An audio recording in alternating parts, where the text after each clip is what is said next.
Ito po ang inyong Tito Math. I hope makakatulong itong video na ito sa inyong pag-aaral. Ang lesson natin for today is Introduction to Linear Equations in Two Variables. Simulan na natin.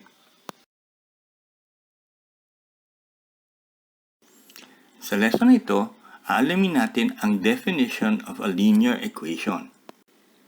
Reviewin natin kung ano ang equation at susuriin natin paano natin masasabi na ang equation ay linear.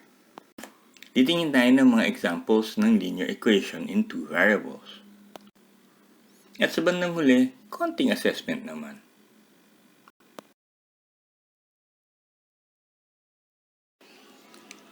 What is a linear equation? A linear equation is an equation for a straight line.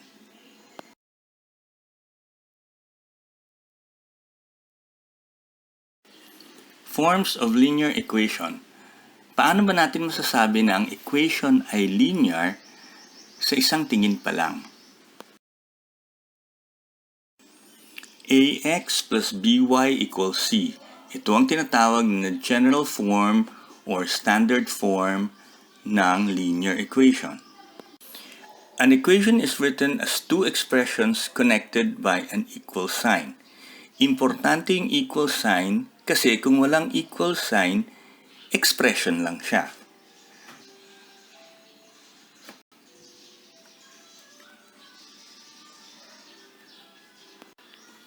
Yung expression natin na ax plus by na nasa kaliwa ng equal sign, ang tinatawag nating left-hand side of the equation.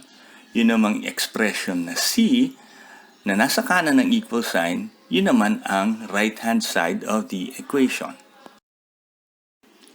Meron din sa general form ng equation natin na a, b, and c. Ang tawag sa kanila constants. Kasi pag sinulat na natin sila sa equation, numbers na ang sinusulat natin. Yung mga constants na nakadikit sa x and y, ang tinatawag nating coefficients. So, ang coefficient of x ay a o kung anong number yung nakadikit sa kanya at ang coefficient ng y ay b o kung ano yung number na nakadikit sa y. Yung value ng a, b, or c can be any real number. So, whole numbers are real numbers. For example, 3x plus 7y equals 89. Decimal numbers are real numbers. So, 97.1x plus 7.2y equals 107.5. Yan ay valid na linear equation. Ang coefficient ng x ay 97.1. Ang coefficient ng y ay 7.2. Fractions are also real numbers. So, 1/4 x plus 2/5 y equals 99 ay valid na linear equation din. Ang coefficient ng x ay 1/4, ang coefficient ng y ay 2/5. Yung a, b, and c can be any real numbers, pero yung coefficient na a and b cannot both be 0. Hindi pwedeng parehong 0. A linear equation must have simple variables like x and y. Kadalasan, ang gamit natin na variable names are x and y kasi pinaplot natin siya sa graph na ang axis ay x-axis at y-axis. So, yung value ng x, pinaplot natin along the x-axis at yung y value, pinaplot natin sa y-axis. Para ang equation ay maging linear, dapat ang exponent ng x and y ay 1. Naalala nyo sa definition, a linear equation is an equation for a straight line. Kapag gumamit tayo ng ibang number as exponent ng x or y, hindi na straight line ang maidodrawing ng equation na yon. Therefore, hindi siya linear equation. Halimbawa, gumamit tayo ng squared, y equals x squared. Ang graph nito, parabola. O kaya exponent na 3, y equals x cubed, hindi straight line. Ganon din yung mga root or ang exponent nila fractional. Bawa square root, 1/2. Cube root, 1/3. Hindi straight line ang nadodrawing nito. So again, for an equation to be linear, ang exponent niya dapat ay 1. Ngayon, kung ang exponent naman kasi ay 1, hindi na natin kadalasan sinusulat. So, balik tayo sa general or standard form ng linear equation na ax plus by equals c.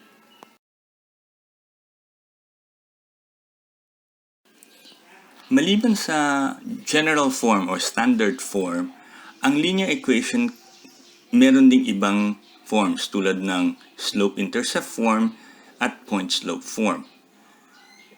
Didiscuss natin yan sa susunod na videos. Okay, subukan naman natin kung naintindihan nyo ba yung mga diniscuss natin.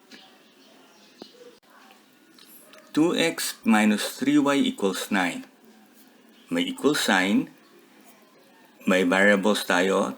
2 variables, x and y. Walang exponent, so exponent is 1. Ang kanyang coefficients and the constants are real numbers, whole numbers. So, it's a linear equation. X plus 15y. Oops, walang equal sign. So, hindi ito equation. Ito ay expression. Y plus 5 equals 1/2 parenthesis x minus 12 close parenthesis. So, meron tayong equal sign. May 2 variables na x and y at real numbers ang mga constants. So, it's a linear equation. Number 4. Pag niscan ninyo ang equation, makikita nyo may exponent na 2 or squared. Automatically, hindi na yan linear. Number 5. May equal sign. May 2 variables x and y. Ang exponent niya is 1. At ang kanyang mga constants, whole number, decimal, and fractional. So, those are real numbers. So, linear equation yan. Number 6, y equals 4x squared plus 49. So, may squared kagad yung x. So, hindi na to linear. Number 7, 1/4 y plus 2x minus 2 equals 0. So, meron tayong equal sign. Meron tayong 2 variables x and y na ang exponents nila is 1 at ang mga constants natin are real numbers. So, this is a linear equation. Number 8. Oops, kitang-kita kaagad yung square. So, hindi na kaagad ito linear equation. Number 9. 4x cubed. Oops, may exponent na 3 cubic. So, hindi na ito linear equation. Number 10. Y equals 5 times the square root of x. Oops, may square root. So, yung exponent ng x dito ay 1/2, hindi na 1. So, hindi rin ito linear.